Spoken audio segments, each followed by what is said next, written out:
നടി ആക്രമിക്കപ്പെട്ട കേസിൽ ഡിസംബർ 8 വരുന്ന കോടതി വിധി ഉറ്റുനോക്കുകയാണ് കേരളം. 8-ാം പ്രതി ദിലീപ് വിധി നിർണായകമാണ്. ഗൂഢാലോചനയ്ക്ക് പിന്നിൽ ദിലീപാണെന്ന് തെളിഞ്ഞാൽ ശിക്ഷ ഉറപ്പ്. നിരപരാധിയാണെന്ന് തെളിഞ്ഞാൽ 7 വർഷമായി തുടരുന്ന ആരോപണങ്ങൾക്ക് അവസാനം. അത്യന്തം നാടകീയമായാണ് ഈ കേസ് തുടക്കം മുതൽ മുന്നോട്ട് പോയത്. മൊഴി മാറ്റിയവർ ഏറെ. നിർണായക തെളിവുകളുമായി ബാലചന്ദ്രകുമാർ രംഗത്ത് വന്നപ്പോൾ ചാനൽ ചർച്ചകളിൽ കേസ് വീണ്ടും സജീവമായി. പൾസർ സുനിയുടെ അടങ്ങുന്ന സംഘമാണ് കൊച്ചിയിൽ വെച്ച് നടിക്ക് നേരെ ലൈംഗികാക്രമണം നടത്തുകയും ദൃശ്യങ്ങൾ പകർത്തുകയും ചെയ്തത്. ഇതൊരു കൊട്ടേഷനാണെന്ന് പൾസർ സുനി നടിയോട് പറഞ്ഞിട്ടുമുണ്ട്. നടി ദൃശ്യങ്ങൾ പുറത്തുവിടുമെന്ന് ഭയന്ന് നിയമ നടപടിക്ക് പോകില്ലെന്നാണ് പ്രതികൾ കരുതിയത്.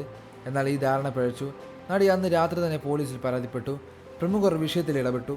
ഏറ്റവും ധീരമായ നടിയുടെ നീക്കം പ്രതികളുടെ കണക്കുകൂട്ടലെല്ലാം ഇല്ലാതാക്കി. അതിജീവിതത്തിലേക്ക് വേണ്ടി സിനിമാ രംഗത്ത് പലരും സംസാരിച്ചു. ചിലർ പിന്നീട് നിലപാടിൽ മായം വരുത്തി, ചിലർ മൗനം പാലിച്ചു. എന്നാൽ നടി മഞ്ജു വാര്യരുടെ വാക്കുകളാണ് കേസിൽ തുടക്കത്തിൽ ഏറ്റവും നിർണായകമായത്. അതിജീവിതയ്ക്ക് ഐക്യദാർഢ്യം പ്രഖ്യാപിച്ചുകൊണ്ടുള്ള വേദിയിൽ സംസാരിക്കുകയായിരുന്നു നടി. ഇതിനു പിന്നിൽ നടന്നിരിക്കുന്നത് ക്രിമിനൽ ഗൂഢാലോചനയാണ്. ഇതിനു പിന്നിൽ പ്രവർത്തിച്ചവരെ നിയമത്തിന് മുന്നിൽ കൊണ്ടുവരാനുള്ള എല്ലാ പ്രവർത്തനത്തിനും അങ്ങേയറ്റം പൂർണ്ണമായി പിന്തുണ നൽകുമെന്നാണ് നമുക്കിവിടെ ചെയ്യാൻ സാധിക്കുകയെന്നാണ് മഞ്ജു പറഞ്ഞത്. മഞ്ജുവിൻ്റെ വാക്കുകൾ കേസിന് വലിയ ശക്തി പകർന്നു.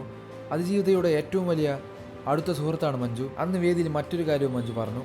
ഒരു സ്ത്രീ വീടിന് പുറത്തും അകത്തും പുരുഷന് നൽകുന്ന ബഹുമാനം അതേ അളവിൽ തിരിച്ചു കിട്ടാനുള്ള അർഹത ഒരു സ്ത്രീക്കുണ്ട്.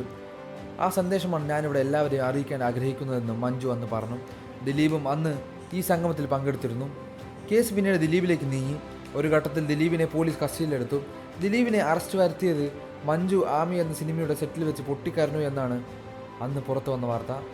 കേസ് ദിലീപിനെതിരെ ശക്തമായ മൊഴി നൽകിയവരിൽ ഒരാളാണ് മഞ്ജു. മൊഴിയിൽ മഞ്ജു ഉറച്ചു നിൽക്കുകയും ചെയ്തു.